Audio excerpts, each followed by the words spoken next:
Welcome in, everybody. How's it going today? Grab your pillows, put your pajamas on. The slumber party is in session. It's good to see you all again. Hope everyone's doing well on this fine Tuesday here. Hello to who got first? Appa. Appa's stealing first. Congratulations. I say stealing. It is never a theft. It is always the result of pure, unadulterated skill and sometimes a bit of luck. Sometimes Twitch picking favorites, but in any case, it is never theft. There is never crime here. First belongs to the first person to click it. That is all. GG. No re. That is your 11th, in fact. What is the first leaderboard looking like? I wonder how that is going. We do first leaderboard. Sunflower at, Jesus Christ, 36. Wow, I have been so out of date on checking the leaderboard, but crap. Jesus Christ, Sunflower. It adds up. This makes sense. Sunflower was on an absolute tear for the longest time. I'm leaderboard for first? Yeah, you get first all the fucking time, Milk. I'm kind of shocked you're just not higher. I think it's just been a very recent streak from you to get to number one so quickly. Oh, get on the leaderboard so quickly. You've gotten it, I feel like, the majority of the past week or two. So I'm not surprised to see you there. But no, all of the regulars there. I'm actually kind of surprised Nat is that high. Usually she only steals them on the Fridays that we play together. So maybe maybe she had a little streak at some point as well to get up there. But everyone else does check out. I'm just still shocked. Sunflower has been first for over fucking 30 streams. That's nuts. Astral, hello, welcome in. How's it going? Hello, husband. Wazzy, I have a request. Yes, you can list out your request while I say hi to everybody else who's here.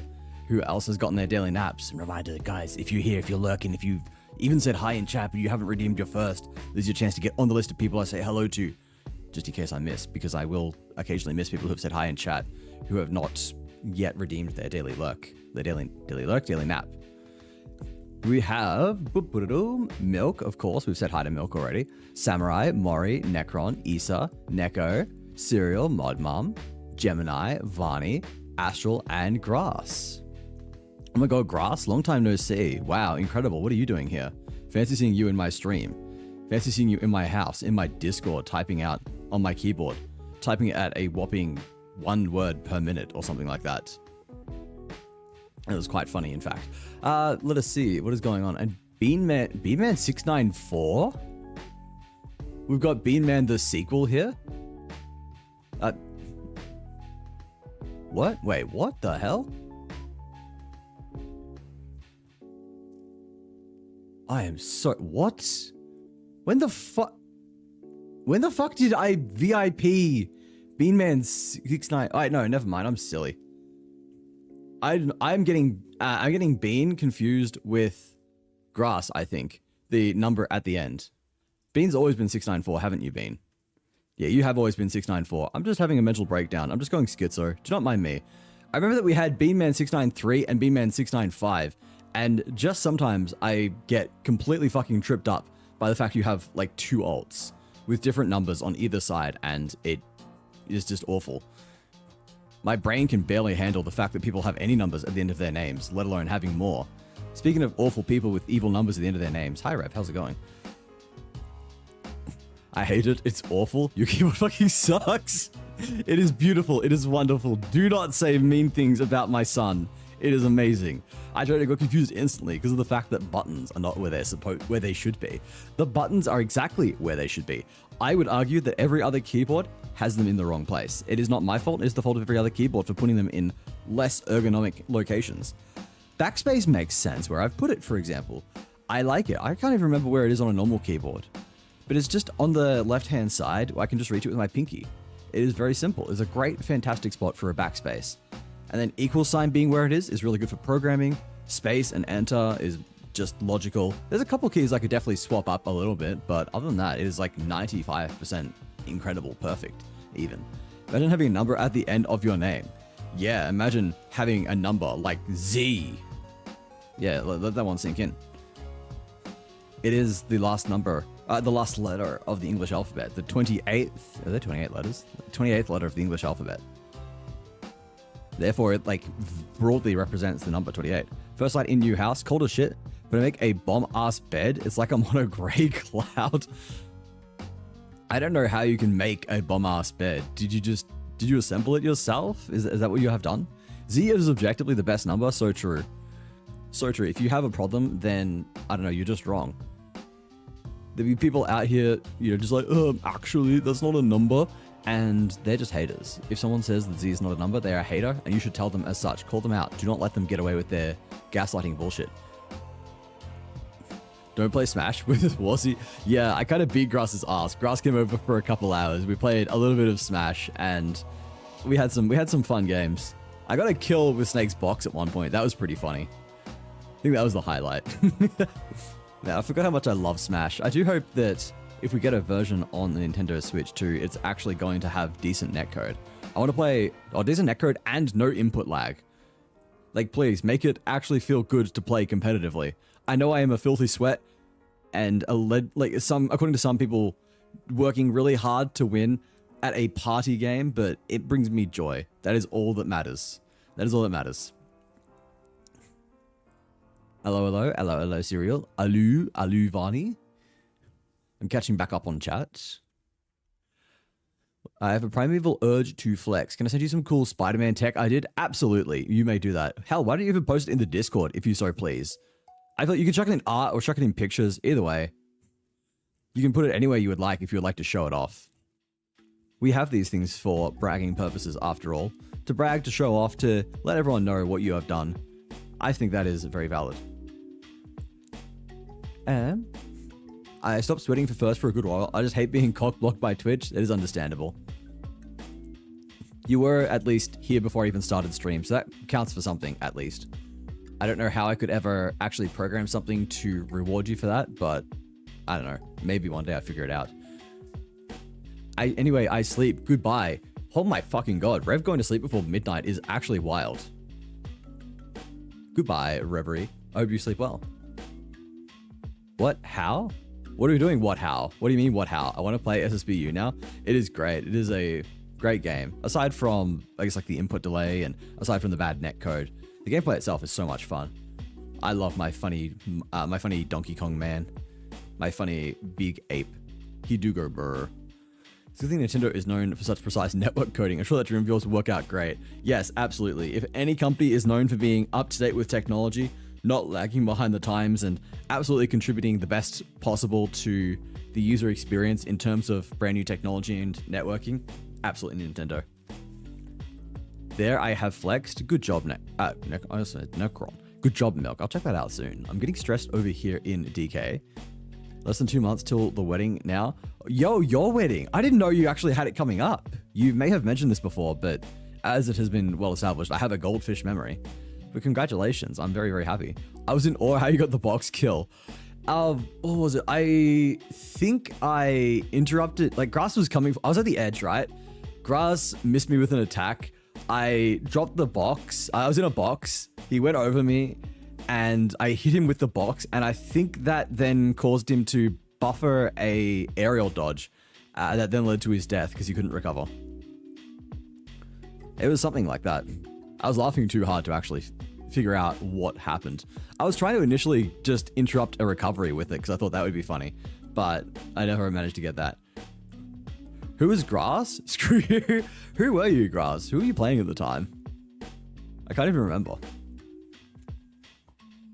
Good luck. Hope everything goes smooth. Yeah, absolutely. Fingers crossed. I would say send pictures, but obviously I would not want you to actually dox yourself.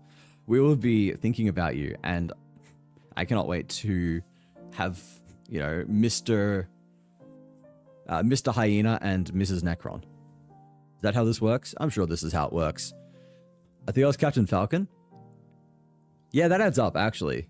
Yeah, you were. Yeah. Because we played Snake v Falcon on the Kazuya stage, and then we ran it back on, what was it? The Final Fantasy stage. Kind of a bozo move, high key. Imagine not just running down the snake. I mean, Grass did get a knee kill on me, which was pretty sick. He hit me with just the fattest knee and got a KO at 50% or something. Very well deserved. Absolutely ruined me. Highlight of the day. As we discussed, hitting a knee on Falcon is basically just the moral victory. I just played Little Mac. Grass did that, and then the game was over in, I think, less than a minute. I kneed him through a fucking wall, yeah. Just broke the Kazuya stage and KO'd me in the meantime. It was a very satisfying kill. It was fun as fuck though. I miss Smash so much. Kind of want to go back to playing tournaments and stuff. I want to lab out all my DK combos again. But then that would be a pain in the ass. There's none that are really close to me. I'd have to go like into the Melbourne CBD or somewhere around there to actually get some. So it is not exactly a feasible hobby for me to get into. And of course I wanted to do netcode if I wanted to play online. No. No, I can enjoy playing at fucking 300 ping or some shit like that. Like, have genuinely half a second delay between putting in fucking anything. It's unbelievably awful. What do you mean was it? It was pioneers of technology. The Joy-Con mouse, not the Joy-Con mouse. Not the fucking Joy-Con mouse, man. I cannot believe that's a thing. It's so silly. There's something you can buy, I think, to make you run flawlessly. I've tried everything, trust me. If you're going to be telling me to get a USB to Ethernet adapter, number one, I tried that. Number two, I have a Switch Pro that has, not a Switch Pro, a Switch OLED with the new dock that has an Ethernet port built in. So Ethernet does not work. I changed everything so I was on NAT type A, I think was the best one. I did literally everything and I could not figure it out. Both people have to have it on. If you can send it to me, then I will have a look. I mean, if it is something that could actually possibly make this work, then absolutely, I would love that. I would love to be playing some Smash Brothers with decent netcode. But I can't imagine we would ever get to a point where it feels good because it's not going to be rollback. The server is not implemented with rollback netcode, and as a result, we're not going to be able to have actual decent feeling netcode. I feel like there is just a wall that you will hit pretty quickly with delay-based netcode that will never make it feel good enough to actually feel like the in-person experience. I mean, that is literally why Slippy was invented. Slippy is literally netcode for Melee. It is insane that one developer was able to implement this for a Smash game, and the entire team just completely failed to do it. Like, come on, what the fuck? Apparently they explored it, actually. They made some kind of comment about how they did try to implement netcode for Smash, but it broke other things. And I'm like, this is shit. This is such a fuck-ass excuse. You're a billion-dollar company making one of your biggest IPs. Like, put in the bare fucking minimum. This has been standard technology for fighting games for over a decade, and you are adding in delay-based netcode. Like, come on, Nintendo. It is a damn shame that they are just continuing to put in, like, the barest of fucking minimum efforts to do anything to cater for people who want to do anything other than play their games with, you know, two brain cells that are competing for third place. If you want to do anything that is not explicitly how they imagined you playing the game, no, you are not. It's like how they constantly patch out speed tech whenever people are speedrunning their games, or how they just really seem to hate the idea of playing Smash competitively. Smash Brawl is a fantastic example. The way they just made the game literally anti-competitive because Melee was so competitive. Because people enjoyed playing competitive Melee so much, they said, all right, nah, we're going to make sure that you cannot do that anymore. We're going to make it so, like, dash dancing will sometimes result in you tripping. We will remove things like wave landing. We're going to make everyone slow as balls, except Meta Knight, who is just revoltingly broken. It was just such a weird decision. Nintendo in general just have some kind of hard-on against people playing their games in any way that requires skill. It's like, if it requires skill, it is not Nintendo. You have to do this for the coin box if you want to participate, because it's the only way it is fair. Interesting. All right, well, if you find out, let me know. I would be keen to read about this, not just to figure out if I can use it or not, but to figure out how it even works. I'm trying to figure out how the fuck that would work now. Like, what are they going to do to somehow make it run better?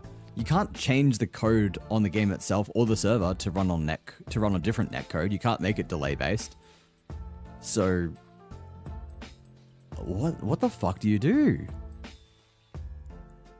It could be something that just facilitates peer-to-peer communication, or maybe there's some way to route it through a different server that is designed better. Maybe, I don't fucking know, man.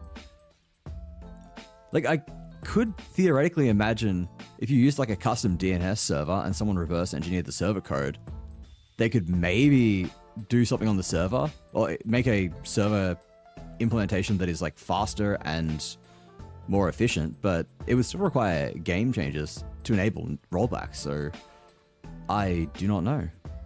Well, it seems like the wrong Nintendo employee that is in charge of the communal brain cell for the day. That is a good point, but actually I think the problem is just that the only people who have the brain cell or are allowed to touch the brain cell are the ones that have proven that they cannot use it.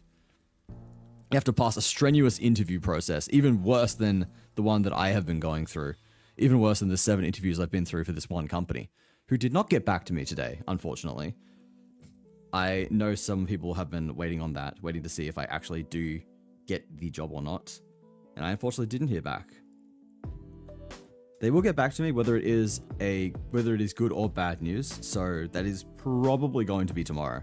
I was told early to mid next week, 48 to 72 hours.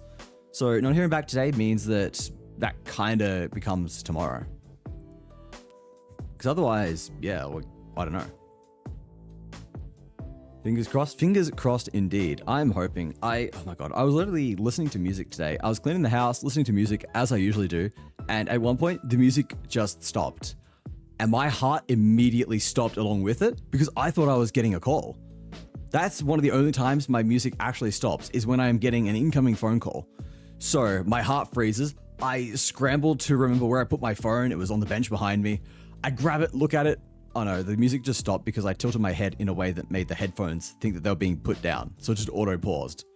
So I was fucking sitting there, my heart racing. I'm like, okay, oh my fucking god.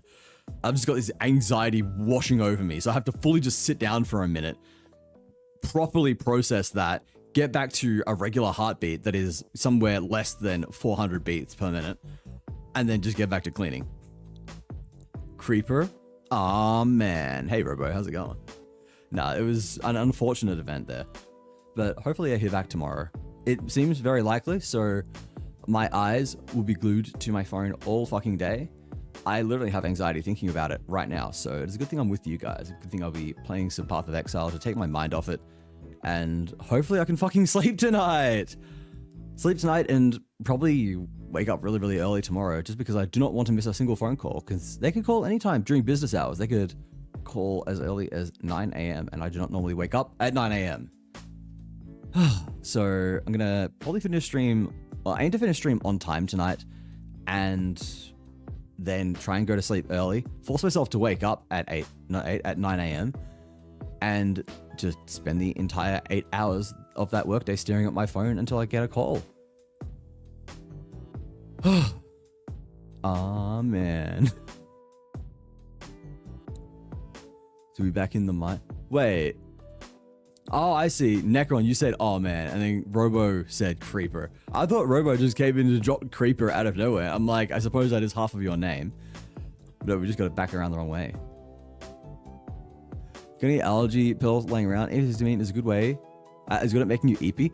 My antidepressants are melatonin based, so they are good at that as well.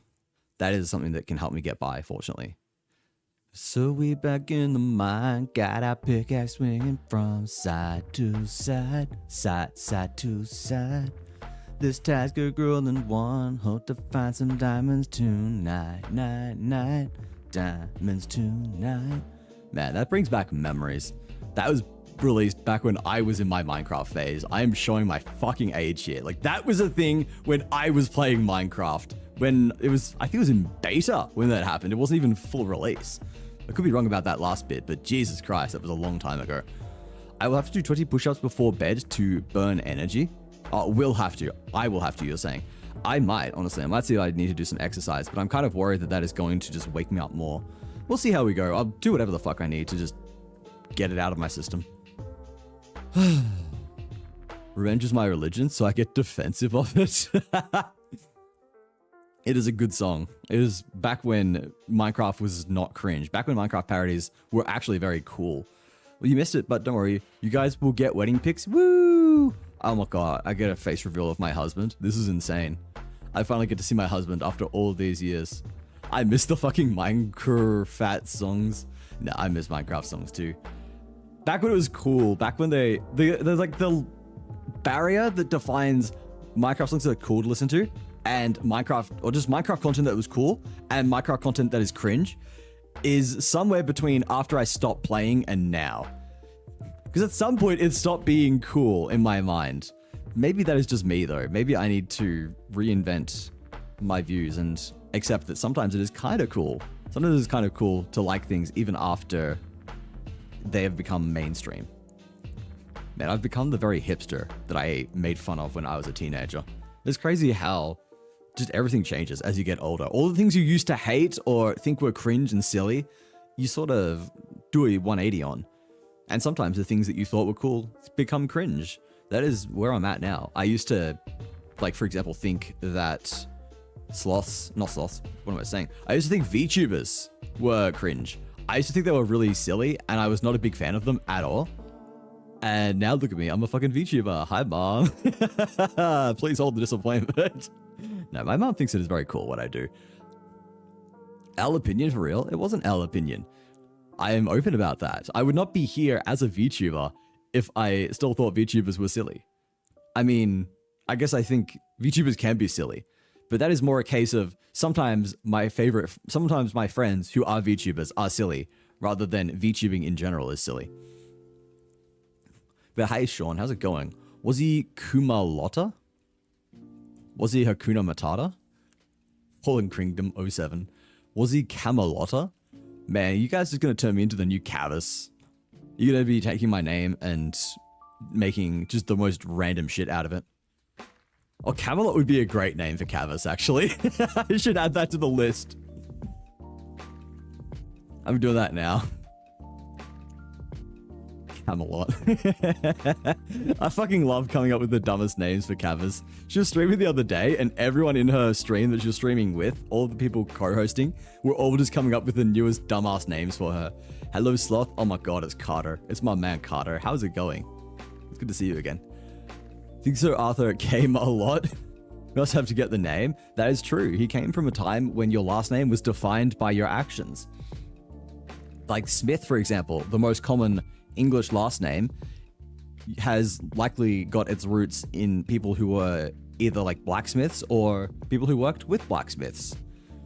So Camelot, makes sense. It adds up. He was also a king, had to have many sires, had to have all of his religion, not his religion, had to have his family line propagated for the sake of the royal blood. So there's a lot here in support of Camelot being an earned name. My King Sean for knowing the interview. Woo? What?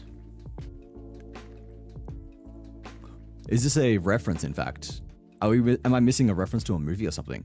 I always thought that was cool, an option of viewing a face content even without your real face. Well, that is where I have come to in the end. Like, I'm not gonna lie, it was an opinion that was not really based on anything. I just thought it was kind of cringe pretending to be an anime person on the internet. But at the same time, I was a bit of an incel when I was a teenager. I had some pretty L views in general. So it was around the time that I was getting into Twitch again, just because I was at a point in my life where I was pretty lonely and wanting to watch people play games and just try and find a new hobby, that I just started looking at people playing on Twitch and ended up looking at VTubers as well, because I'm like, okay, I'm going to try and be open-minded. And it's a very good thing that I did, because now many of my closest friends are VTubers. And then there is Vi, who just shows his face. Vi the Flesh Tuber. I have more VTuber friends online now than I do Flesh Tubers.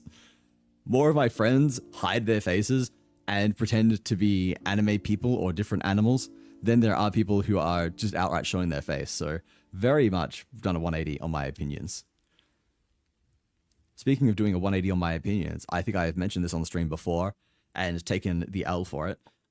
But just as I thought VTubers were cringe and came around to thinking they are cool, there is something that I used to think was very cool that I now recognize as being horrifically cringe and frequently cringe at myself for being into them, which is wearing fedoras. I was, as I said, a funny kid in my teens. I think incel is probably a strong word because, like, I never disliked women or anything. I was just the kind of single guy who's just like, woe is me. And then I look back, I'm like, oh, I was wearing a fedora. Of course I never pulled anything. Of course I never pulled any women. They avoid me like the plague, and for good reason. I wore a fucking fedora. Sometimes I wish I could go back and just slap myself when I was 14. Like, Teenage B, just what a fucking moron that guy is. Milady, Thankfully, I never got that bad. I never said anything like that. I just wore it. I thought it was cool. My parents bought it for me. They should have fucking talked some sense into me. Fuck you, mom and dad. Why did you let me wear a fedora in public? People saying milady is horrible. I get so fucking cringe at the idea of saying it that when I was playing Elden Ring and I got the milady weapon, I was fucking calling it milady just for the sake of not saying milady. Okay, that was half for the meme. That was half being a fucking... half as a joke, but still. My grand's second maiden name was Smith. Well, there you go. Smith with a Y is interesting. Obviously, like, I is the most common one. I know lots and lots of people whose last name is Smith. And there's even just plenty of famous people, like Will Smith. Will Smith? Yes, Will Smith. And then the Australian realized he could be a sloth. Yeah, that was the thing. So at some point, I was thinking to myself, I would really like to get into VTubing.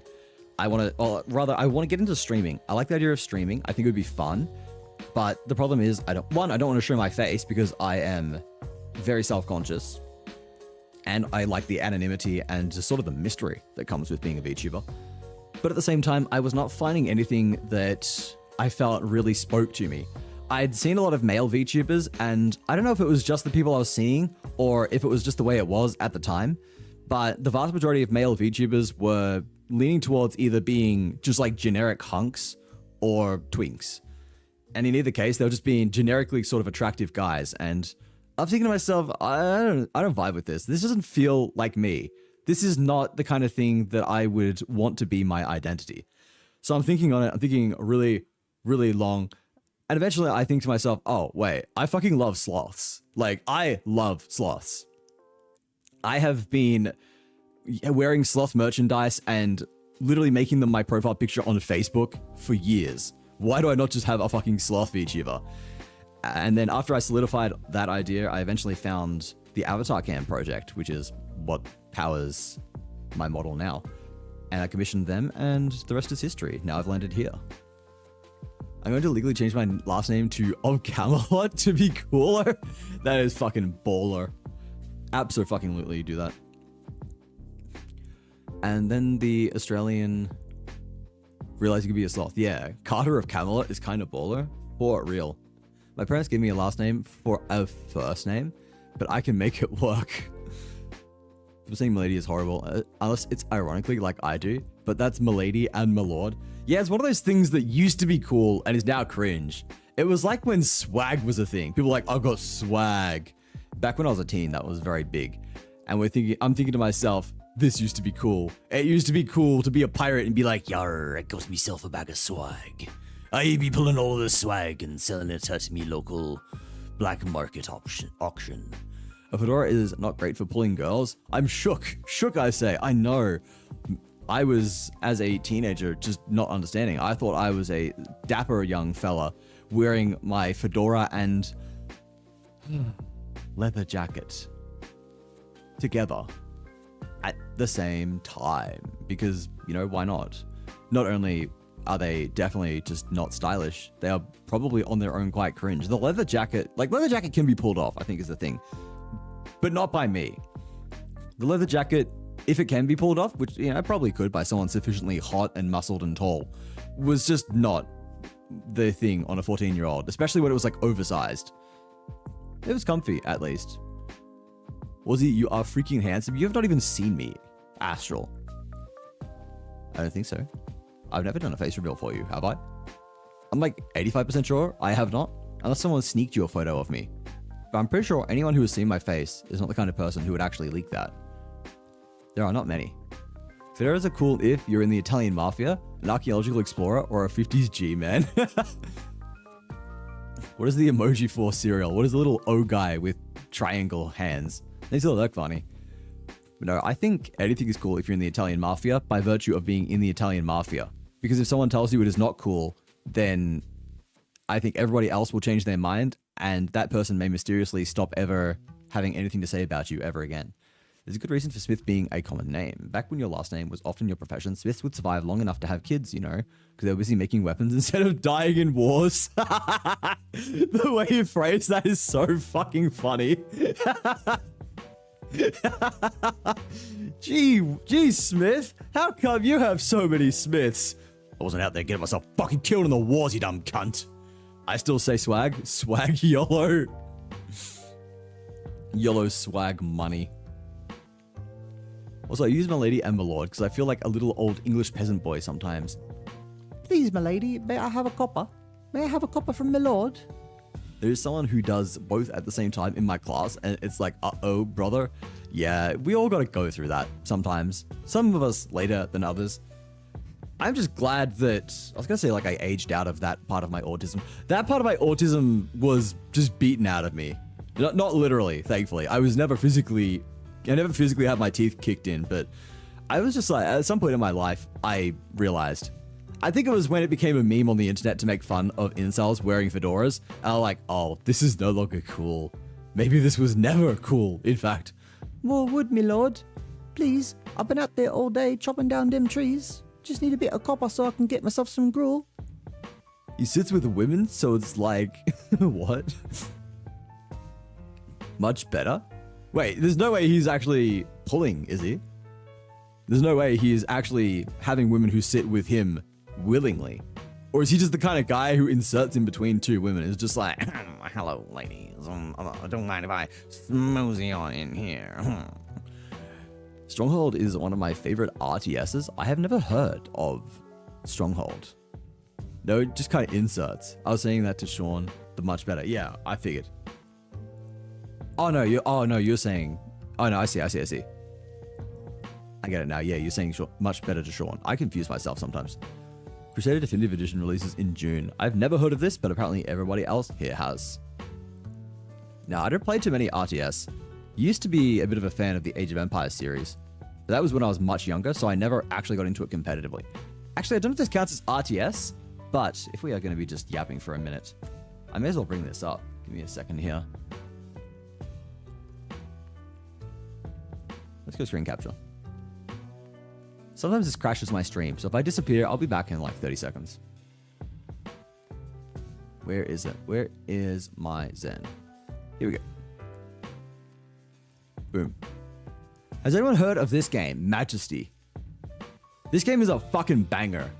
I think this counts as real-time strategy, but I used to play this when I was a kid, right? This was one of the few games I had installed on my fucking Windows ME computer. Do not ask why we were running fucking Windows ME, the discontinued operating system. Don't ask why we had that for years instead of XP. I don't fucking know. But this game is a banger. Three Kingdoms, Rome 2, Shogun 2, and the Warhammer trilogy. Total War, rah.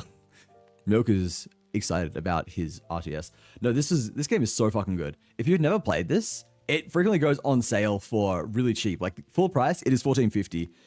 $14.50 Australian, which is already below like 10 US. So wait for this to go like 50% off and pick it up if you like RTS. It is really fucking fun. What is it? Steam sale charts. There's a website that tracks the prices of Steam games. Yeah, SteamDB.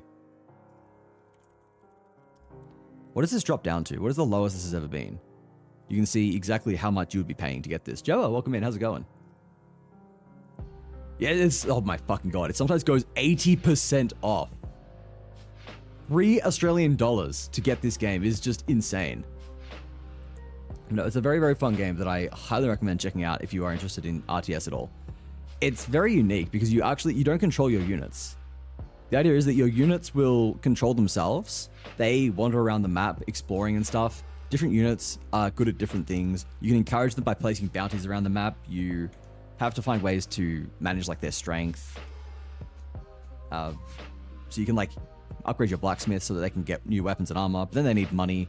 So you can encourage them to explore with bounties, and you can build your settlement, decide which factions you want, how to achieve the goals of the map you're on. It's really cool. It's really, really fun. And it's got multiplayer.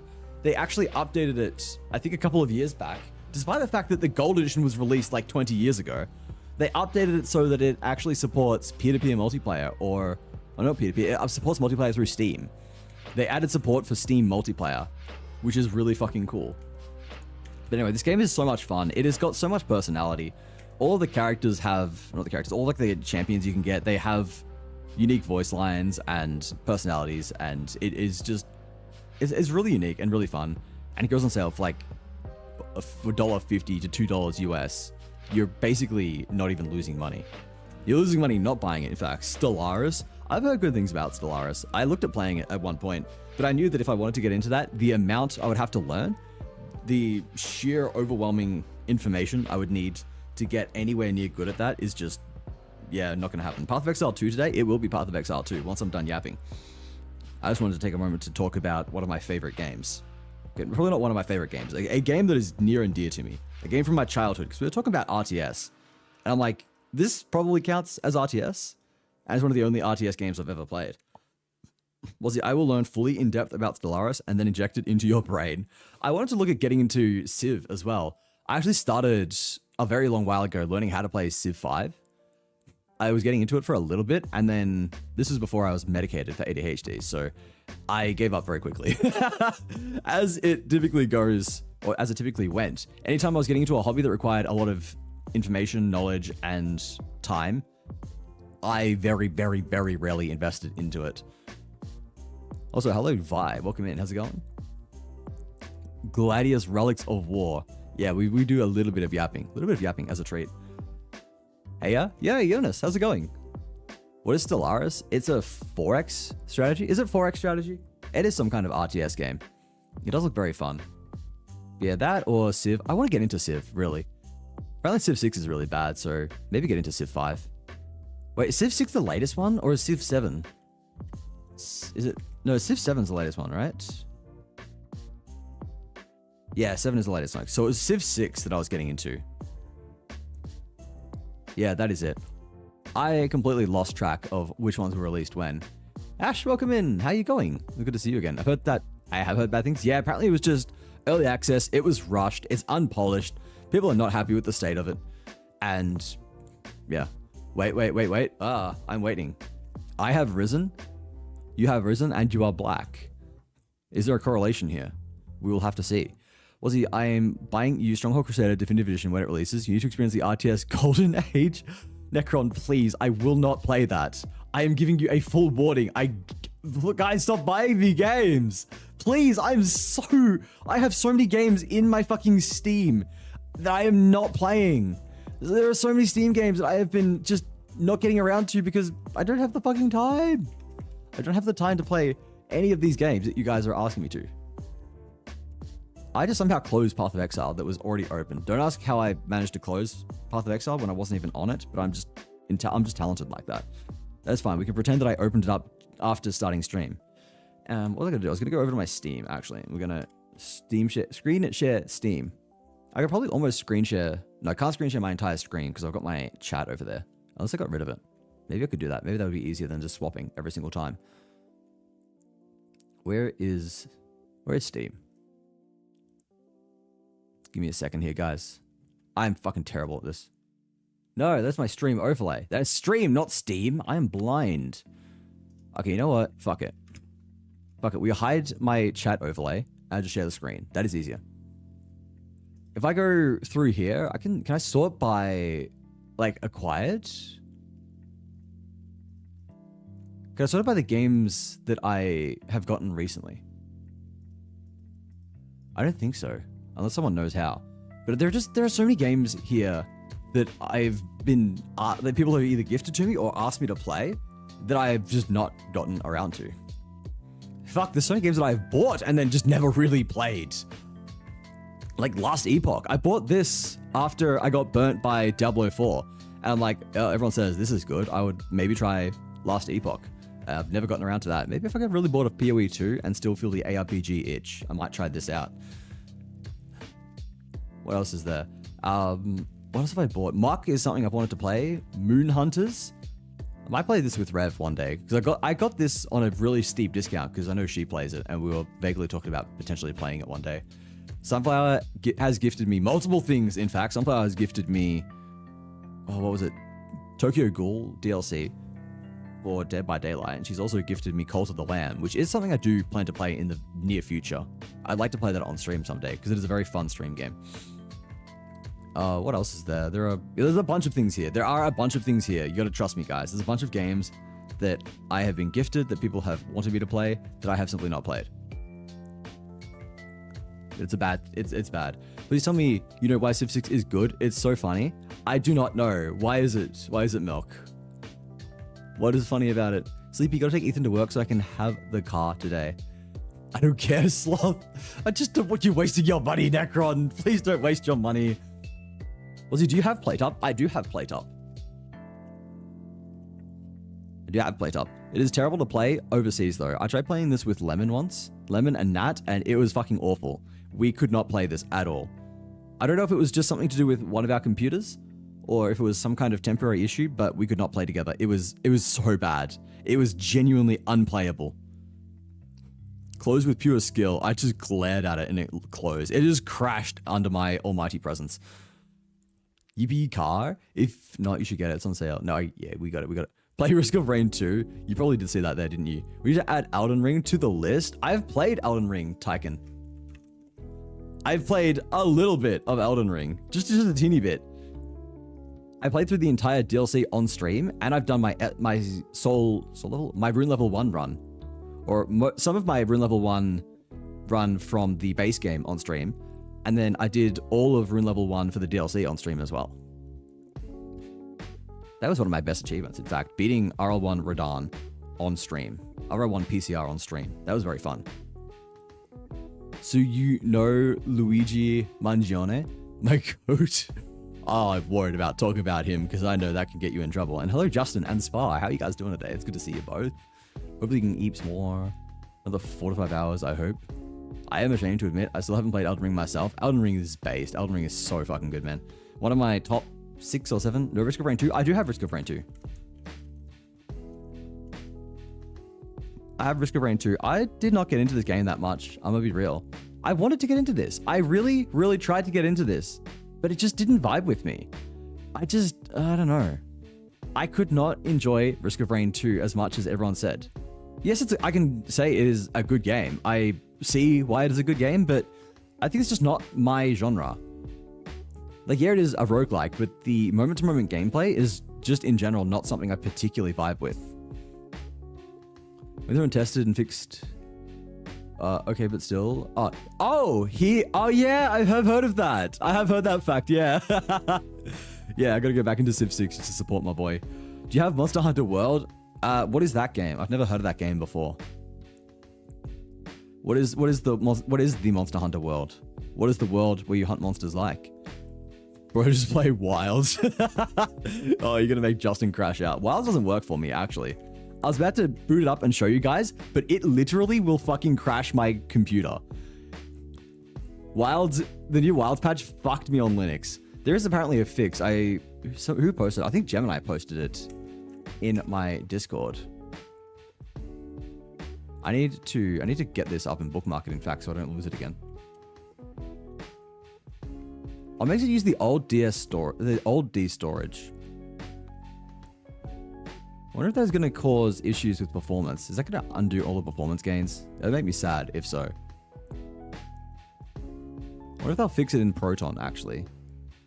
Might update Proton to see if that gets the fix done sometime soon. Because surely there is a way to fix it through Proton. That's not me. What's not you? What's not you, Ash? Penis, hello, Jeffrey Bezos. How are you doing? Entering with a very mature and thought out message, I see. Alright, we have done quite a bit of yapping. We're just staring at my Steam library, admiring all the games I will probably never play. Let's go Path of Exile 2. Hey, now you guys can see. So if you've ever wondered, if you've ever thought to yourself, why the fuck is Wazzy's stupid ass screen recording sometimes showing a window that is only taking up like, what is it? It takes up like this much of the screen, or a bit more. It sort of sits in the corner and is not full screen. This is why. It's because my windows usually float and have gaps on them. And the gaps are there because I think they look nice. And then it's like my toolbar up here as well. And then boom, I can do that as well. I can just full screen it if I want, which is how I make the window full screen. Let's go and take Ethan to work. Bye bye, Sloth and chat. I might be back when I'm home if I don't pass out. Chat soon. Look after yourself, Ash. Drive safe. I'll catch you again soon. Bye bye. Don't die. Yeah, this is a good thing. A good suggestion. Accept my friend request real quick. Guys, do I do it?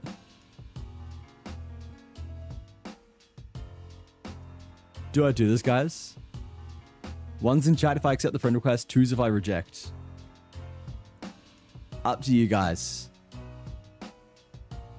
Chat, you're deciding. One's in chat to accept the request. Twos to reject. One's to accept, two's to reject. 82? That's not an option. This isn't the blackjack bot. I'm not a blackjack bot. I may be an AI, but I'm not a blackjack bot, so you cannot break me by inputting incorrect numbers. Do it. I'm gonna do something funny. Well, I mean, at the moment, there's 1 for, 1 against. Things aren't looking good for you. It's a tie. It is a complete tie whether or not I accept the friend request here. 7. All typed out as well. This is true QA here.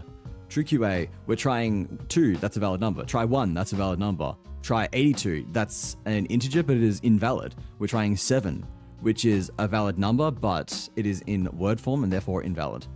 1. Necron voted. I just realized Necron voted for yourself. All right. Look, that's a 3-1. I think we do it.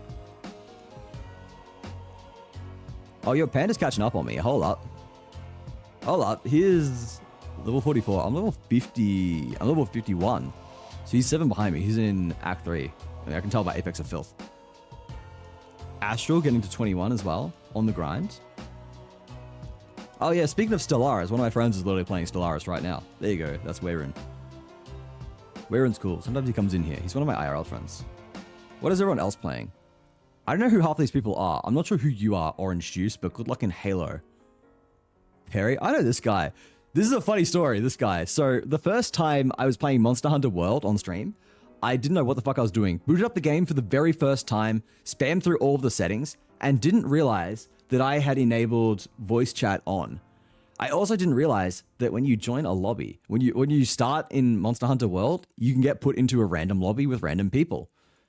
So by the power combined of these two, I guess, decisions, I landed in a lobby with this guy, and I'm just yapping along, talking to chat.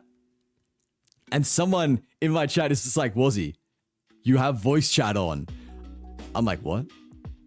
This guy can hear me? And they're like, yeah. I was like, no way. So I talk, I'm like in the game, well, not in the game. I'm just like, guy in the lobby with me, can you hear me? And he just types, yeah. I'm just like, oh. I was like, oops. Anyway, come follow me on Twitch TV/WazzyCup And he actually showed up. He actually came in and followed. He actually fucking followed me after it and then added me as a friend.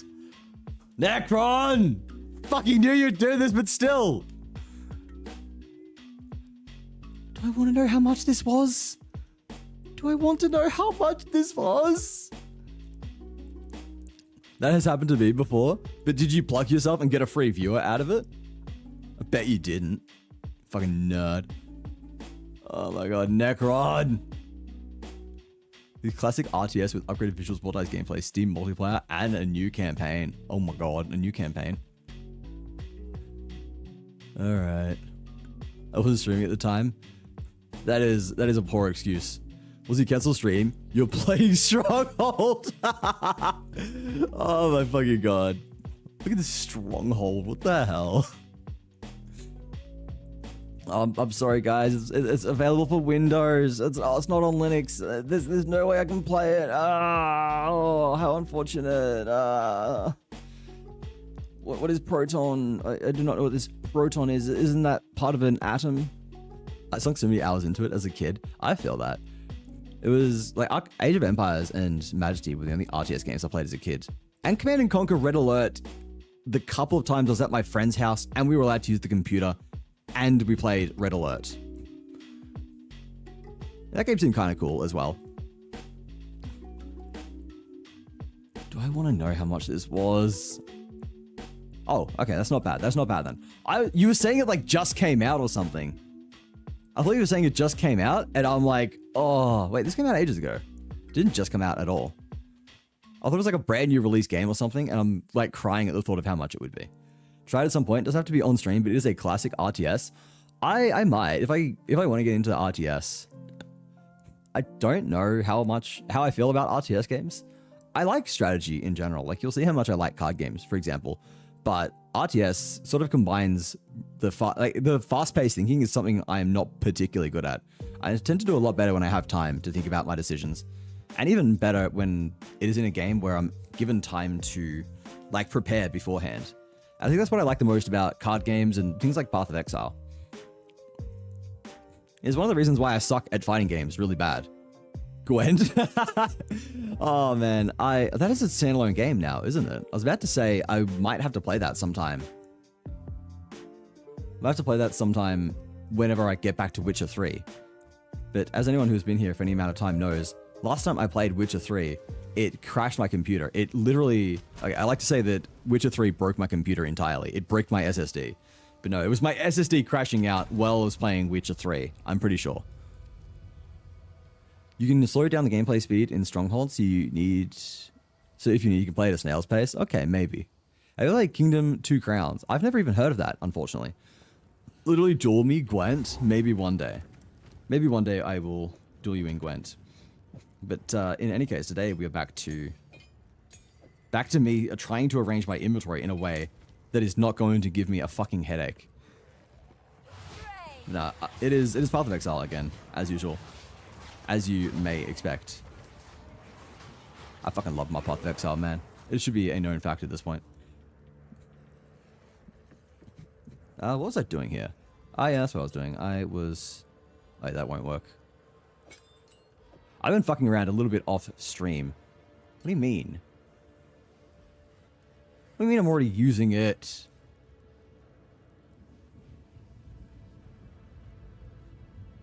Why have I put that on? Why have I put Swift of Fiction on Contagion? I'm stupid. What the fuck? I'm going with this. That's probably better. Essence Drain does more damage now. Now we're happy. I think, maybe, potentially. Oh, this is looking a little bit better than it was last, at least. Dealing the damage faster is going to be very good for us. Also, as usual, guys, let me know if anything is off with the stream. Sometimes I just get this weird feeling that I've done something wrong. As far as I can tell, gameplay audio is coming through. The gameplay looks fine. And you guys can hear me, right? Everything's probably fine, but sometimes you just get that feeling, you know? Okay, I should head to bed. You probably should. You go get some sleep milk. You've got probably more study and homework and shit to do. Don't want you throwing away your education to watch a silly sloth, am I right? I just want Kingdom 80s might play when I get home. There, we've got all the RTS fans in chat. How have all the RTS fans ended up in the chat of the person who, like, has never really played RTS? I feel like the only RTS that I am really semi-interested in playing would be maybe Age of Empires 2. And that is largely just because I have got the... Oh my fucking god, I've got the nostalgic value. Slow and deliberate gameplay! Slow and deliberate gameplay, guys. This is wild. Alright, that's fine. I don't care about any of those. It's ballin', no sweat. Not too much, to be honest, was he? As long as I submit my assignments, I'll get an 80 in all my classes this... What the fuck? Wait, is that literally the way the classes are structured? Or are you just saying that you are actually so good, you are actually just him to the extent that you do not need to study to score 80s? I think for stats, if I do well on the next exam, I'm guaranteed an A. Also, this is in advance. This checks out. My milk is a smart milk. I have like 99s and 100% right now. I see. Okay. Oh, no, you're saying you've already done so well that anything beyond now will still get you an 80. That makes sense. Age of Empires 4 is good. I never played 4. Because as I was saying, like, I played AoE 1, might have played AoE 2 as a kid. I can't remember specifically. I definitely played AoE 1, definitely played Age of Mythology, and I definitely played AoE 3. I can't remember if I played AoE 2 as a kid, but it's very similar to AoE 1, so it's still got the nostalgic value, even if I didn't play that version specifically. Do I need to go this way? I need to study map layouts, honestly. If I'm going to be doing if I'm going to be doing campaign ever again, or even if I am doing maps, it might end up being useful. Bro, how are these guys so fucking fast? Oh my god, please. Everything is so fast. Enemies just speed at you at Mach 10. I'm gonna die. Oh my Christ, that is so much damage. My god. Please. Please go away. Alright, there we go. We're fine. We're fine. We're fine. Also, I need to put my chat overlay. What the fuck? You just crashed on me. Fuck you. Why? What the fuck did you just crash? Bro. Also, we've got ads starting just under a minute, everybody. They'll run for 3 minutes, get another hour of gameplay afterwards. Take a moment to have a stretch, grab something to eat, and grab something to drink. I'll catch you all after the ad break. Also, I am going to swap back to just screen recording. Just game recording, not screen recording, because otherwise you guys will see my chat overlay. And that will disrupt gameplay. Where did it go? Steam app. Here we go. I need to repin my chat. Now it is good. Now it is good. So about the Stronghold stream. Oh my god, the amount of people who are just wanting me to stream games for them. I don't know what I'm doing with my streams in future, man. At the moment, I'm just kind of streaming whatever I vibe, but long term, my plan is to sort of figure out what I'm defining my content as. Oh, hey, it puts me back here. That's nice.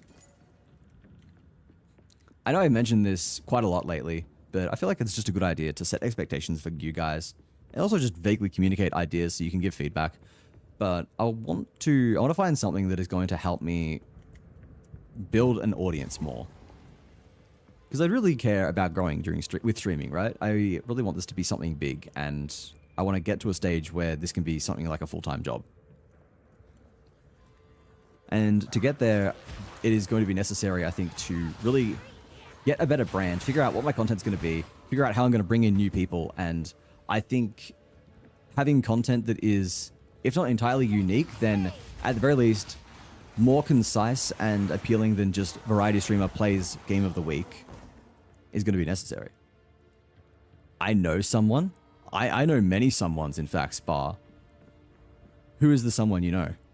What do they do? I grew up on Stronghold, Red Alert, Total War, Age of Empires, Dawn of War, and the Lord of the Rings RTS. Can't help being an RTS fan. Understandable. I'm trying to think of what has shaped the games I like today. The things I never grew up on what I would consider difficult games. I would not say any difficult games have really shaped my love of difficult games.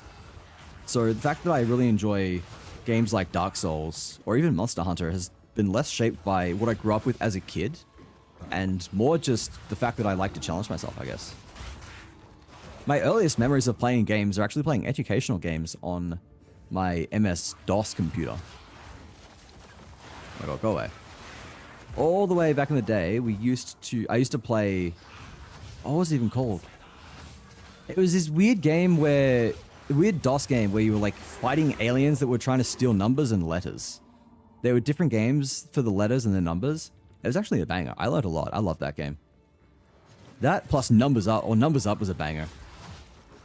All my homies loved Numbers Up. Numbers Up and what else was there? Those are the earliest ones I have, the earliest educational games. There are other random MS-DOS games. Oh, God of Thunder on MS-DOS. That's a fucking classic. I really want to do a nostalgia stream at one point. I think that would be extraordinarily fun. Play games that are nostalgic to me. Play... What would I play? Play Flash games. I've been talking about a Flash game stream for so long. Maybe one of our Wazzy Come or whatever Wednesdays will just be a Flash game stream. But getting back to the topic of figuring out what my content is going to be, I'm really wanting to take a step back and try and think of something that is kind of cool and, I guess, unique. I'm thinking about going back to challenge runs, Souls challenge runs, for example, because people keep talking about those. People are talking about how much they loved my Elden Ring run. A lot of people found me through that. A lot of people said that it was what gripped them with my channel. And I don't know, it's something I kind of glossed over. It was cool. I was happy I did it. I was proud of my achievement, but I never really thought of it as something that helped me grow that much. But the amount of people who have said that they liked it and how much they feel like it was part of my brand has been surprising, to say the least. I'm going to go this way, I think. Bad tummy ache? Fuck, man. Oh, man. We don't like the tummy aches. Some college shit to do. Till next time. No stress, Joa. Thanks for stopping by. I appreciate you. I hope you have a great time. Wazzy, I would obviously hate everything you would put out if it was not exactly what you do, because clearly I stay here for the gameplay and not the yapping. Wait, what? I would obviously hate everything you would put out if it's not exactly what you do. Oh yeah. So I wouldn't be wanting to change my personality. I think my personality is pretty good. At the very least, I think I'm pretty good in terms of being an engaging streamer. I think it is fair to say that. I think that I am, at the very least, creating content and having a presence that is kind of engaging and enough to keep people here. It is about discovery, and it is about getting people to come here in the first place. Because the way I see it is, when it comes to growth, there are two sides. There is attention, and then there is retention. Attention represents the ability for people to find your stream, to come into it, and to be exposed to the content you are producing. And then retention is your ability to keep those people after they have found you. I think my retention is quite good. A lot of people will come in from raids, they will engage with the chat a little bit, and then they go on to be returning visitors or even regulars. So when people do discover the channel, they often start coming back very frequently. So I'm pretty happy with that regard, at least. And I think my viewer to follower ratio is actually really good. A lot of people will tell you that 1% is a good number. People will say that having a 1% viewer to follower ratio is really good. And I usually get like 3 times that. I sort of cap out at 3 times that, depending on the game I play. 3 to 4 times even. Or, you know, even higher if we are talking about... if we're talking about garlic phone, but that is an exception, not the rule itself. Josh, welcome in. How you doing, my man? It's good to see you again. Now, the thing that draws people to your channel is your dashing personality. Oh, stop it, you. Why are you marrying Spotter? Just marry me instead. Someone who has streamed every day consecutively for the last 8 years. Been streaming since Justin TV. Holds a Guinness World Record for streaming. Has a peak of 1K viewers and frequently talks about the streaming culture. I think you have mentioned this person before. Is this the person who you said, like, has streamed like every single day, including Christmas? And then I said, that's pretty based. And you said, no, it is not. It is a mental disorder. And I said, oopsies. I think you've mentioned this person a few times. You've said that they used to have a lot of followers and then they fell off or something. But that is a very interesting thing to hear. Like 8 years of streaming every day is some insane commitment. Like I have, for quite a while, I was pretty consistent at 6 days a week, but you know, that was considered by many people to be absolutely fucking ludicrous. And that is nuts to me. Like the idea of streaming 6 days a week with only a very, very few breaks was enough that most of my friends and most of the people I stream with have told me that they like admired my consistency. And it was just weird to me because I'm like, I didn't realize I was that good. It was just like 3 to 4 hours a day. It's not that much. It's just in my evenings. I would be doing nothing else anyway. But yeah, every single day is insane. And I did start getting burnt out when I tried doing 8 streams a week. I was streaming once on Thursday and then twice on Wednesdays at my peak. And that was a bit too much for me. So yeah, streaming every single day is just wild. I cannot imagine doing that. Sunfire, welcome in. How's it going? You are pretty cool, Wazzy. Speak for yourself, Josh. Speak for yourself. You're the coolest person who is definitely totally not named Josh that I know. Just wanted to watch something Elden Ring at that time, and I love the chat and loved your energy. I think our chat is fantastic. I love my fucking chat. You guys are really fucking cool. Some communities are really just on it, you know? And it, at times, can be a representation of the streamer. Like, streamers definitely cultivate the kind of community that they have. But also, you can just get really lucky and have some really good people in chat. And it can definitely be a virtuous cycle. You have cool people in chat. Those cool people keep more cool people coming in. And then if you cultivate it well, you end up with communities that are very fun. They love to see each other. People tune in half the time just for their friends, not even for me. And I don't even mind that. I think it's just fantastic that I've created a space for people. Even if it's not just watching me, even if it is to just hang out with the people who are here, I think that's cool. I think that is fantastic. Ooh. We get them levels.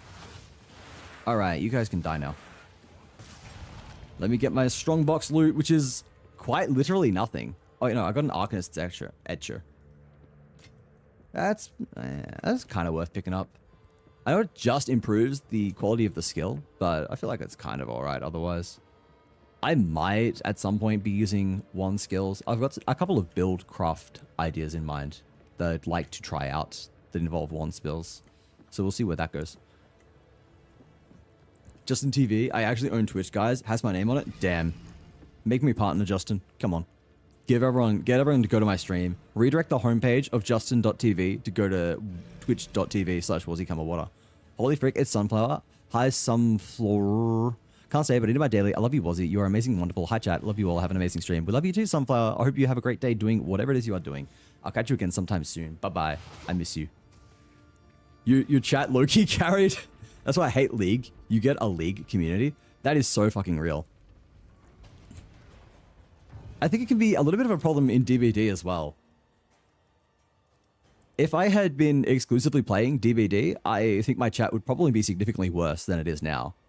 Because we've had some really bad people come in from DBD. And in general, you can just see from the kind of personalities that play DBD, the kind of entitled people who just whinge about anything and everything.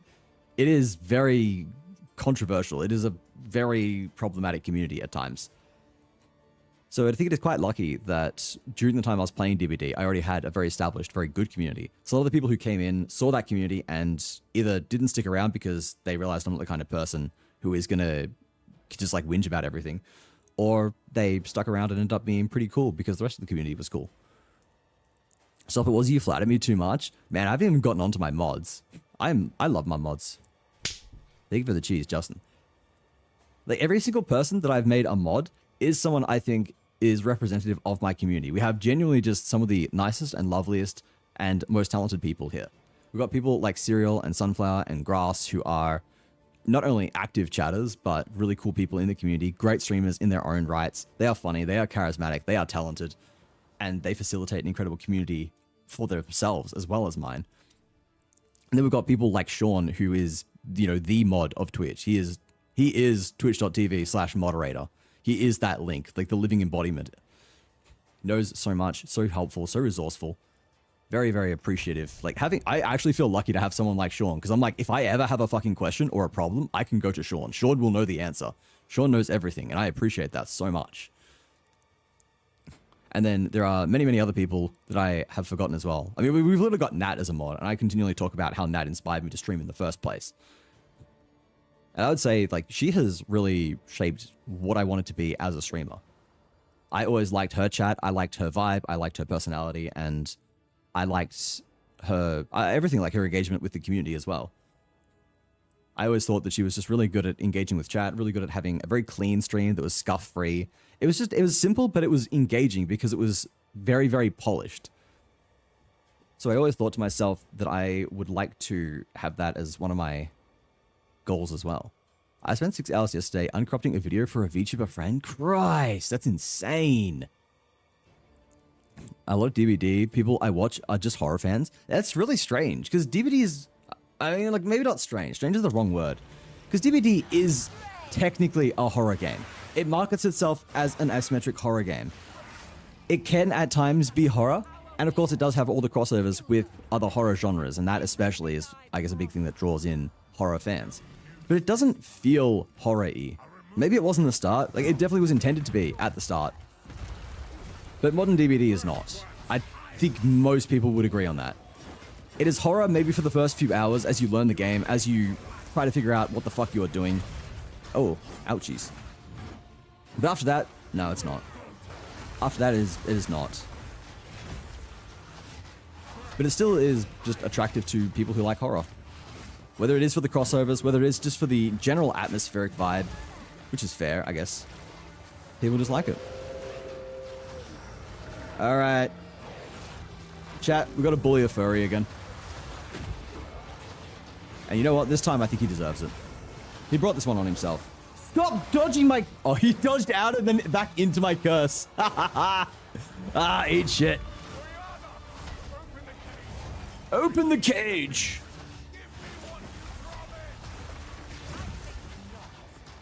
Give me... What is he after? Give me the feet pics. He is the number one he is the Countess's #1 shrimp. I love it. He's just the biggest incel. Give me what you promised. No. You manipulative whore. Incels when the girl they complimented once doesn't give them sex. Ow. Stop dodging my... Oh, you didn't dodge the curse. Never mind. I don't get to whinge about that. Stop destroying my... Oh, that did not hit me! Okay, that's bullshit. I got fucking frozen into two other hits. That's bullshit. Fuck you. Oh, so what are you flooding me? One of the reasons I stayed was at the Redon SL1 stream. I saw MK song request a song from Osu. I was addicted to Osu. It was a drug for me. That is interesting. Chat, someone choose slap Wazzy. I'll make partner. Just play World with me. Got you, Josh. I felt like DVD people on Twitch are more wholesome. The ones who come in and flame are assholes who don't spend much time on Twitch. Fair enough, actually. Now that I think about it, there are very few people who are streamers for DBD that I've found that are actual assholes. And in fact, it's really funny. As I was getting into Twitch, the vast majority of people I followed and in the broader community were DBD streamers, and I was not playing DBD at the time. DBD was a late last year thing, and I was following that for close to like a year before I started streaming. So I was friends with all these people who played DBD, and the thing I just kept saying was just how fucking awesome and wonderful and caring this entire community was. I thought that was just amazing. And then they're also all DBD players, so it does need to check out that Twitch streamers who play DBD actually end up being really fucking cool people. Wubs especially. Like, I do not know how she doesn't fucking mold. I have never once seen her mold on DBD. How? How? I can't do that. Like, I know that I often crash out and mold on streams, but I will, I'm going to peel back the veil. I'm going to pull the curtain back and show you the sloth behind the curtain here. Like 99% of the time, if you see me molding on stream, it is a joke. I very, very, very rarely actually get mad at video games. Most of the time, it's just me getting animated and passionate. There are very limited times I've actually molded on stream. Try to think of what the examples are. One I do remember was when I was playing DBD and I got a griefer. Like a guy who just straight up came to Shack as I was doing gen, dropped the pallet when the killer wasn't around, and kept fast vaulting it. And then was like body blocking me just to get me killed and stuff. And like I molded a little bit about him, said some choice words about him, and then went on with my day. Probably a few other times I've molded as well. I molded once in PoE 2 last season when I was doing one of my hyper juiced maps. I got killed by an enemy with haste, mana drain, and temporal bubble. I was just so fucking pissed off. I was so mad about that. But no, uncropping a video for 6 hours is wild. I definitely need to learn video editing and stuff. One of the good things is that I know a decent amount about things like StreamerBot and setting up commands and OBS in general. So I'm able to help people with that, and I like that. For the longest time in my life, I've been the kind of person who was really talented at things that never helped the people around me. I grew up in a family where people were just really good at things to help each other, like handyman. My dad was a plumber. My mum's current boyfriend is a plumber. I'm trying to think who else. Lots and lots of my extended family are people who do just the kind of jobs that can help you around the house. Whereas I was the tech kid. I knew some things about computers and I could help sometimes if the computer stopped working, but that was about it. And especially as I got older and I got into my career was not one that really gave me opportunities to help out the people around me. I was good at web development, I'm good at programming, I'm good at designing complex systems and writing funny code, but none of those were things that people around me ever really needed. Then I got into Twitch, and suddenly that is something that I have been able to do that has been fantastic for helping all of my friends. I've been able to set up StreamerBot, OBS, give advice, all this kind of stuff, and it's been so good. And it's very nice to be able to help out like that. I feel like it's a party game and not horror. DBD, I feel like if you're playing customs, can be absolutely a party game. Like, custom DBD with friends is so much fun. I genuinely love it to bits. It is drastically more fun than the actual game. Like, playing pubs is some of the worst way to play PoE, not PoE, to play Dead by Daylight. At the very least, playing Solo Survivor is awful. Solo Survivor feels atrocious. It is a role that is balanced around the idea of having four people in a Discord call together, all communicating with each other at any given point. So if you don't have that as a survivor, you're shit out of luck. I'm getting swarmed. I can't get my contagion off. Fucking Christ. I kept getting blocked and I could not contagion there. That was, that was annoying. That was unfortunate. Got plenty of clips of Wubsy screaming at it. That is wild. Okay, I've never seen it. I will say, like, I don't catch every Wubsy stream. And she was streaming, obviously, for a lot longer than I knew her. But I have personally never seen her crash out of the game. Net streams are so simple, yet I keep coming in. Like, actually. Exactly! Like, the thing... I've told her all of this before. But when I look back on it, the thing about her streams that I liked the most was that every other person I checked was just disengaging. They were kind of not talking at all, and or had a really, really scuffed stream. Like, I was sorting by lowest viewers because I didn't want to watch someone with like 1,000 viewers playing Hollow Knight. I don't like watching people that big because it doesn't feel like you are engaging with them. You don't get to know them. You don't really appreciate the fact that they are streaming live. It's the equivalent of watching an unedited video, in my opinion, because you don't get that interaction. You don't get to know this person. You don't get to potentially make friends with them if that is what you are looking for. Whether or not you should be joining a Twitch stream with the idea of making friends with the streamer is, I don't know, maybe a point of contention. Some people would probably say that is aiming to be parasocial. But for me, at least, you know, even before I was a streamer, I just like the idea of being able to, at the very least, like, talk to this person and get to know them. And if they are cool, then like maybe form a friendship and keep coming back and have something there. And every other person whose chat I went into, they were just boring. They were just not talking, or their video was shit, or they had no mic, or their mic was really scuffed. And I came across Nat's stream, and she had a like well-animated model. There was no lag. She was talking. Her mic was nice. She was generally just giving commentary on the game, and she was playing well. All that came together for me to say, yo, I'm actually enjoying my time here. It goes to show that you do not need to have lots of fancy, crazy shit on your stream for it to be engaging. You just need to master the basics, and then you are well on your way to having that retention part of what I was talking about before mastered. Ow. You know, I have all these funny, silly things like blackjack. You could argue that those are complex and all the complex and unnecessary shit that I am just now criticizing. And I think that would be a very valid point to make. Whoa, hello. But for me personally, you know, I just do those because I think it's fun. I never made them think to myself, oh my god, this is the thing that's going to make my channel blow up. You know, blackjack I made for fun. I wanted to learn StreamerBot, and then Gacha was also made actually half as a joke because people kept asking for it and saying it would be a very funny thing to add. So I said, alright, bet. But I think it has begun to contribute to what my brand and personality is, which is sloth that is good at tech and yaps a lot. Which is how some people have started describing me.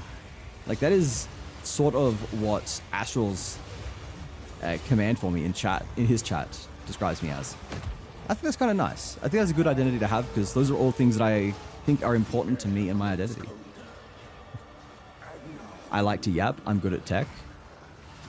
And yeah, that is me. And I suck at games. As much as I hang shit on this guy, this fucking phase is so cool. Please, it is cool if my contagion goes off. Oh my god, okay, contagion, finally. Finally. The fact that he just creates the mist is appearing out of nowhere to basically just ambush you is, oh, just cool. And then these hard lines about the fucking wolves surviving and, oh no. Oh no. Alright, we are fine. My resistances are dog shit. Cold is actually, I think, the one I am better at. One of my better resistances, so that is a plus at least. We are absolutely going to have to fix our fire resist by the time we get to Act 3 because Doryani is going to ruin my fucking life with his dumbass flamethrowers if I do not get some decent fire resist. How? Oh my fucking god. Effervescence is giving me my energy shell back.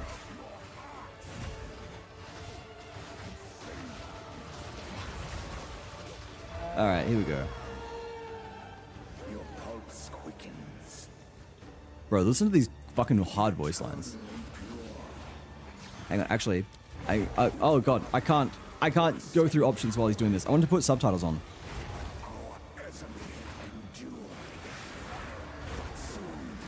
Oh. Can I? No.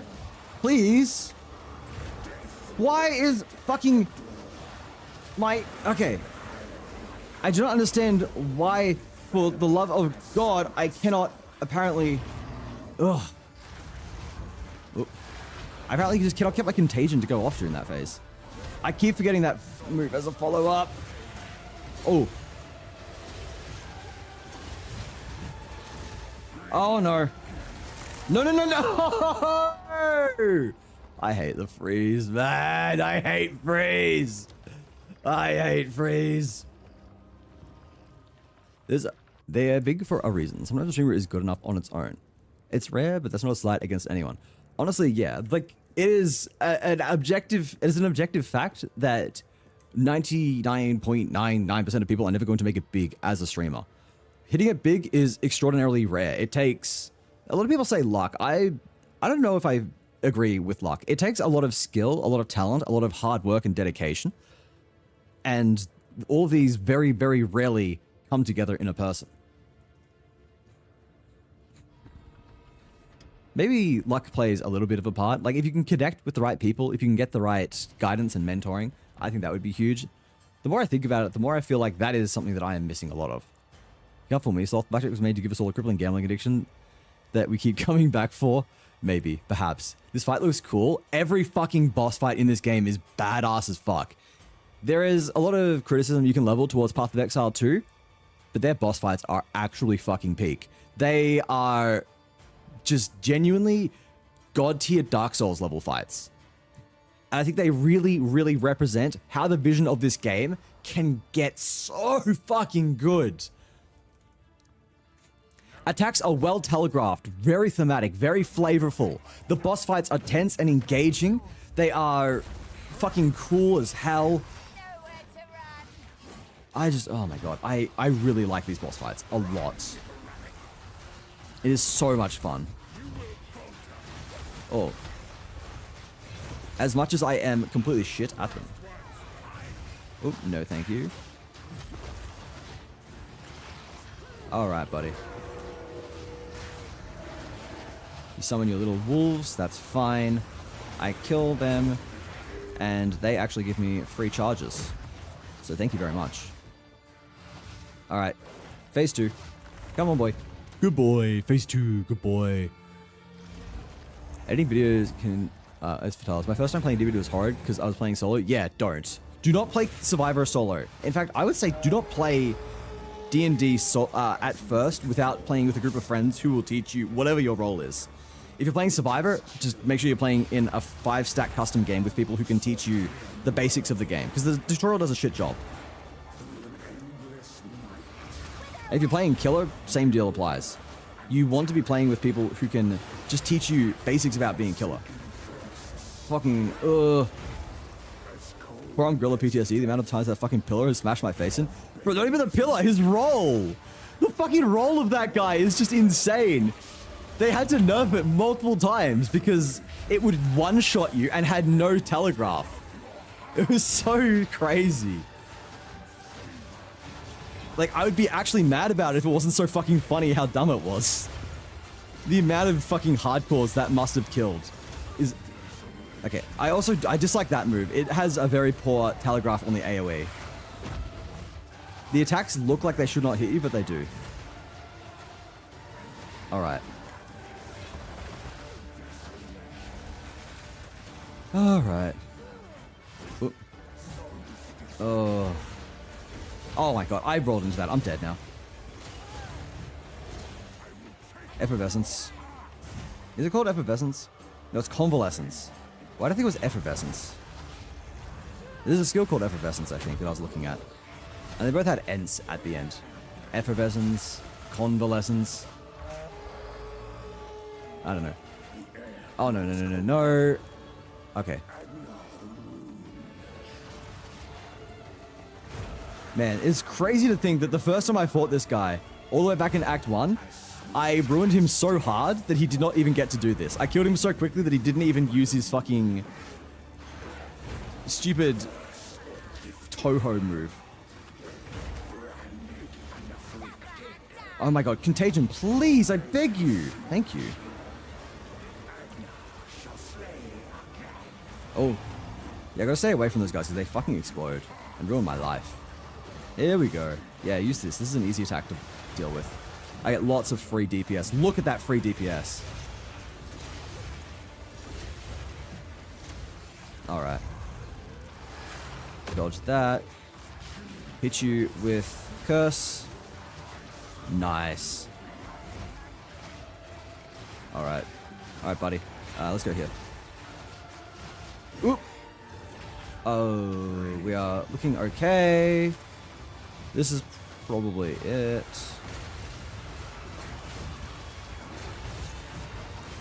Oh.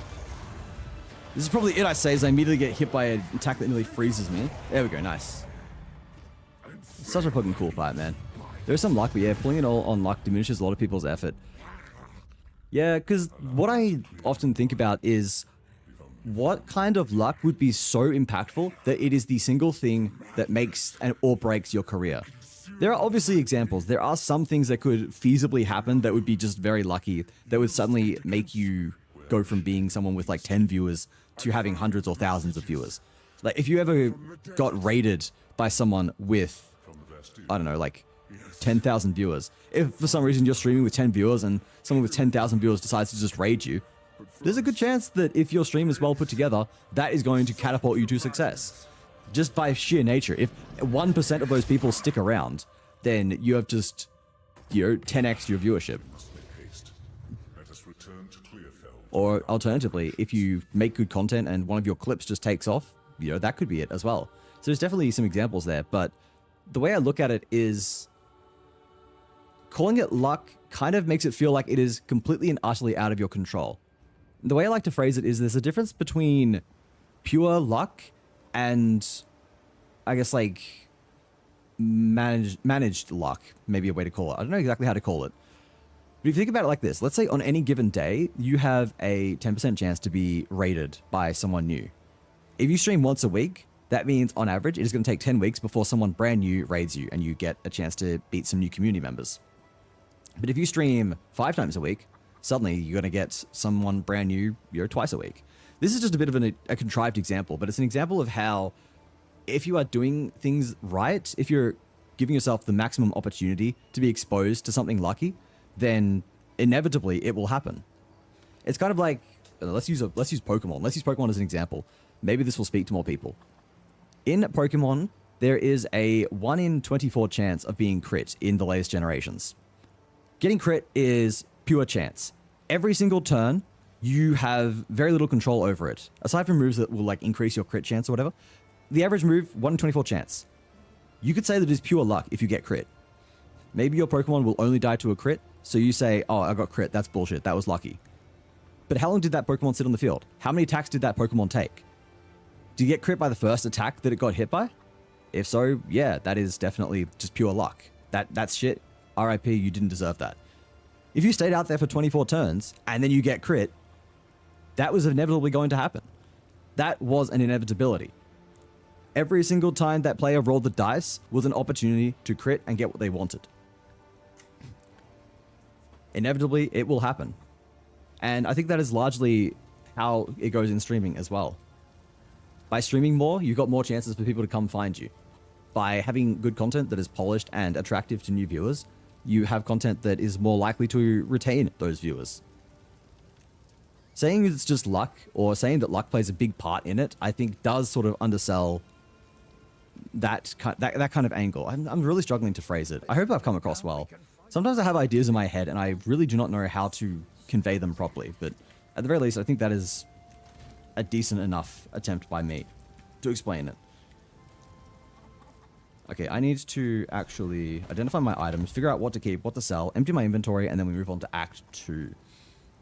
Also, ignore the fact I've got random scepters here. I was trying to gamble for a decent scepter and see if I could maybe make like a minion build. I was thinking about making chaos archers. Well, not chaos archers. Thinking about making... I was thinking about making skeletal snipers. Because I'm thinking, alright, those guys can deal a decent amount of melee damage. I've got my unholy aura giving them bonus chaos damage. So maybe that's a cool idea. You can't fool me, so... Oh, There's some luck, but yeah. I think luck is a factor, but if you're a dog shit streamer, then no amount of luck will make you a big streamer. Exactly, yeah. There is a bare minimum that you need to do as a streamer to get to the point where you are growing, where you can get big. And definitely, like, I've had what I would say is some good luck.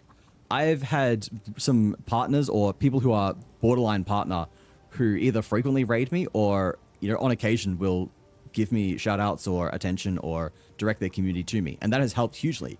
People like Days. Can we get a shout out for Days as well, by the way? Days has rated me quite a lot, in fact. Like, I am so lucky to have someone who is growing as fast as her and has as many viewers as her, repeatedly giving her community over to me and helping me make all these new friends and long-term viewers. Like, a lot of my channel has come from Days, which is crazy. Like, that is an example. But at the same time, she is also a person who has multiple people who I was friends with beforehand. I am constantly streaming. I don't know, and like, I'd made friends with those people who eventually directed her over here. So you could argue that there was, you know, less luck in, like, you could argue that it was not entirely luck, but very much a result of like personality and networking and streaming often enough to catch those people. Anyway, I think I'm done trying to have this very roundabout discussion and trying to figure out how to explain my thoughts. I'm terrible at doing this at the best of times. We've got monsters, demigods, and otherworldly beings, but the thing that gave us many of our problems was Big Ape with Long Rock. He do be. I think they released stats that he was like one of the biggest fucking player killers ever. He was up there with, I think, the story bosses, the final act story bosses, as being one of the biggest player killers. Do not quote me on that, but that feels correct. You can play DVD and know everything about the game. The true challenge is understanding human psychology. Yeah, fuck that shit. I don't understand people. People confuse the ever-living shit out of me. And back home and didn't die? W Ash indeed. Welcome back, Ash. I'm glad you did not die. Explain it in Fortnite term. If you shoot at head with big spray gun randomly, if you shoot long enough, some shots hit head.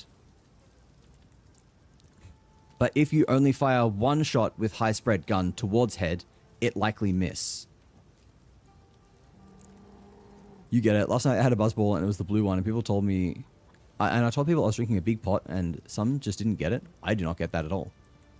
I got a raging headache and I'm no longer sleeping since I had to drive. RIP. It is always the worst when you're tired as fuck, but then cannot get back to sleep. Spell it. Oh, I got it. I thought Serial could get it.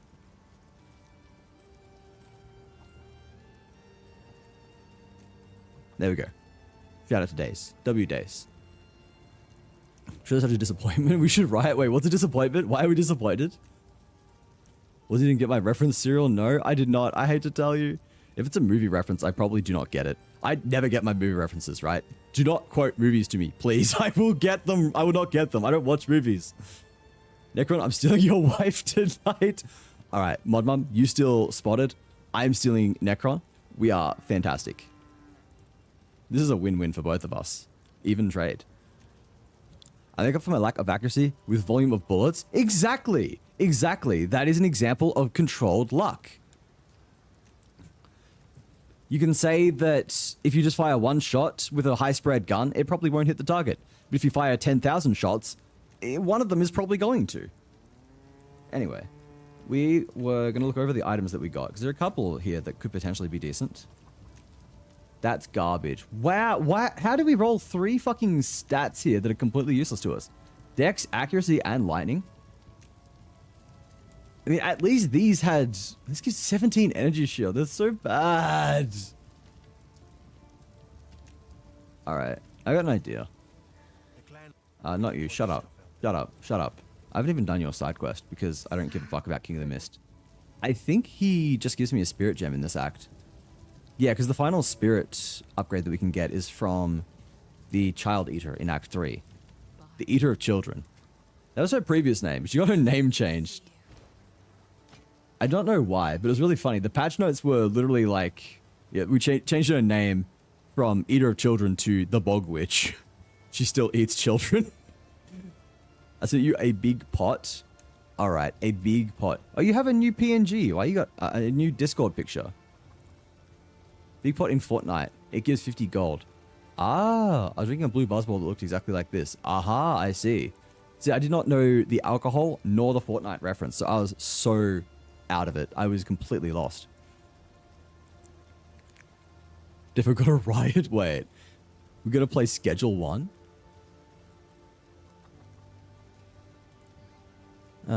It's fine. We've got all day tomorrow to play it. Not yet anyway, can I steal her tomorrow at least? Without me.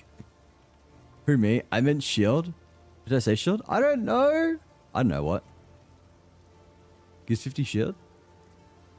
I think you said shield in the DMs at least, if that's what we're referring to. Alright, back to the master plan, which is not actually a master plan at all. Wait, did I just have 2? I had 2 lesser jeweler's orbs. Okay. I should use these actually. At the very least, I want to use one on despair. I'll use that on despair. I'm going to cut this. I'm going to go over to despair. And inspiration? Yeah, inspiration is what we want. There we go. Now it costs less. That's nice.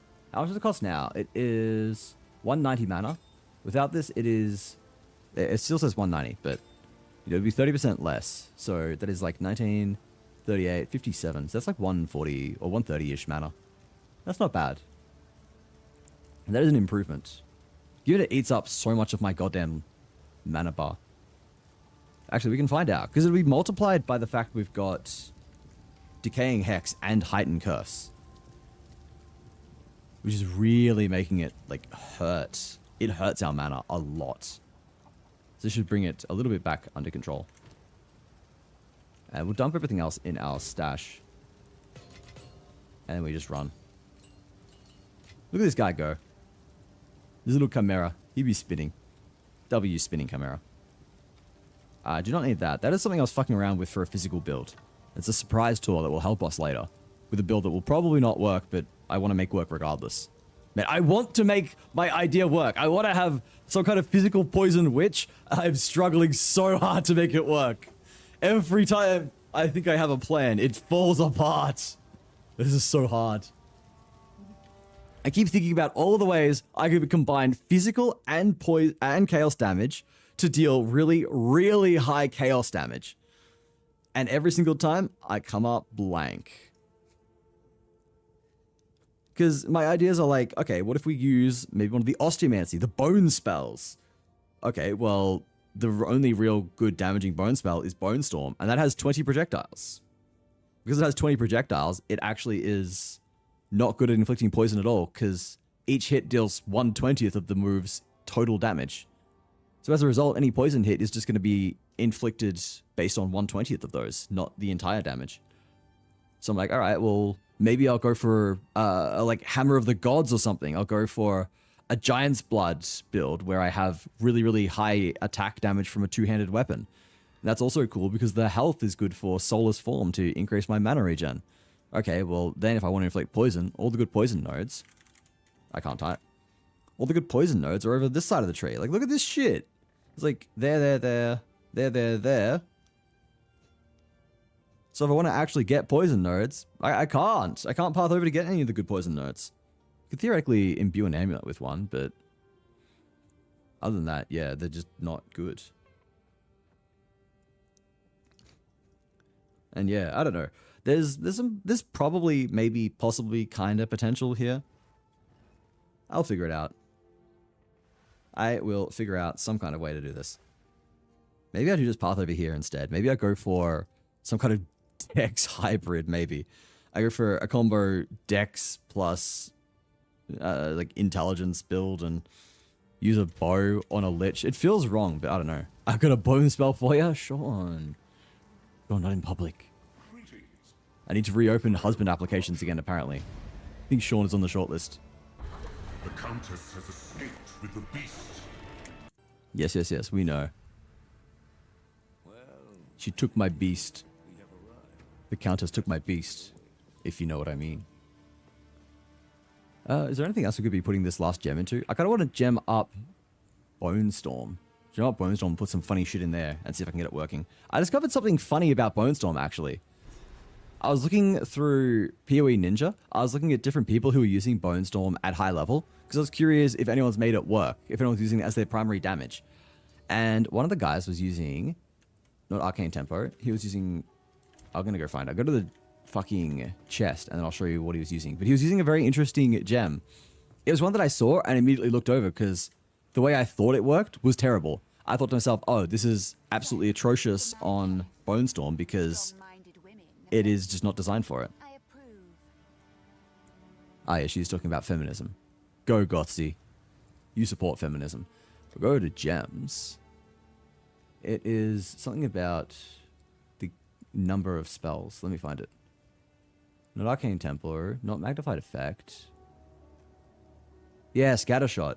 So this has the effect that skills fire 2 additional projectiles, and they have less cast speed and deal less damage.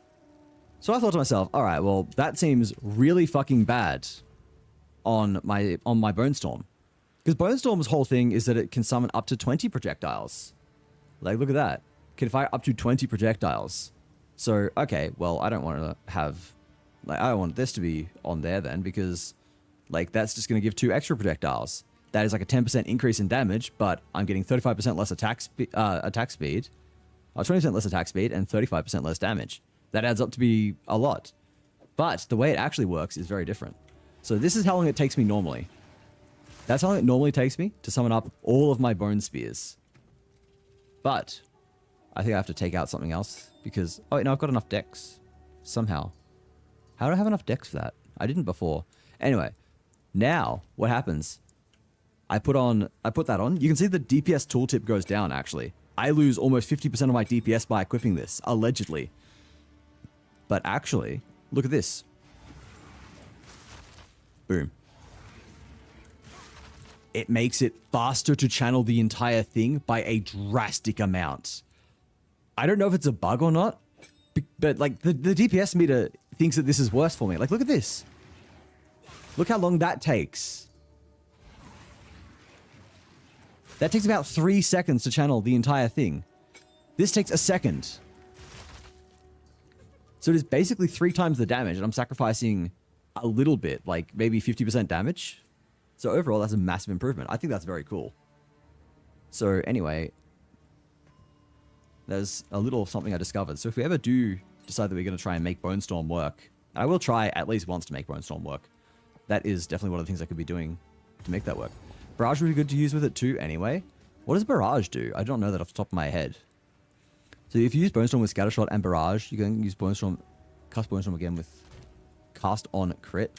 Yeah, I want to look into Crit as well, because Bone Storm's got a really, really high crit rate. It's 15%, which is nuts. And obviously, if you've got all of those bones, then you're going to crit a lot. I know Cast on Crit is multiplied by the actual damage that you deal, but I still think it would be pretty good to combo. What does Barrage do, though? I don't know that off the top of my head. Do I have any... Let's grab one of these. Go all gems. Barrage. Cast the second copy of the next projectile skill. Oh, it's not a support. Okay. You threw 40 bones out? Oh, if that is what I think it is, actually. Oh, wow. That requires a lot of decks. Oh, boy. Wow. Softman, it's Hongshu Mimi time once more. Have a great stream. Hydrate. Take care of yourself. Talk soon. Love you all. Bye, chat. Bye, Ash. Thanks for stopping by. I appreciate it. Have a great sleep. I'll catch you very soon. It's a skill. I see. Yeah, okay. Empowered attacks repeat 2 times plus an additional time per frenzy charge consumed. Repeats deal 50% less damage. 90% of repeat skills attack times added to the second skill's cooldown to a maximum of 30 seconds. What does it mean by cooldown? Oh, to this skill's cooldown. To Barrage's cooldown. Right. Repeats 2 times, actually. That's kind of crazy. Oh, wait a second. No, I've seen people do dumb shit with this. I've seen people use that with Unleash. People use that with Unleash, so it repeats like 10 times. I don't know if it works exactly like that, but I've seen everyone who's running Barrage put Unleash in it. That is fucked up. I get it now. I didn't understand what it did, because I didn't read the full tooltip, but now I get it. Use a lower rank for less dex required? That is a good idea, actually, yeah. What is the minimum that I could use? I'll go here. I don't know. Barrage. It is a level 5, so I'd need to use a minimum level 5 skill. What does it require at level 5? Did I grab the wrong gem?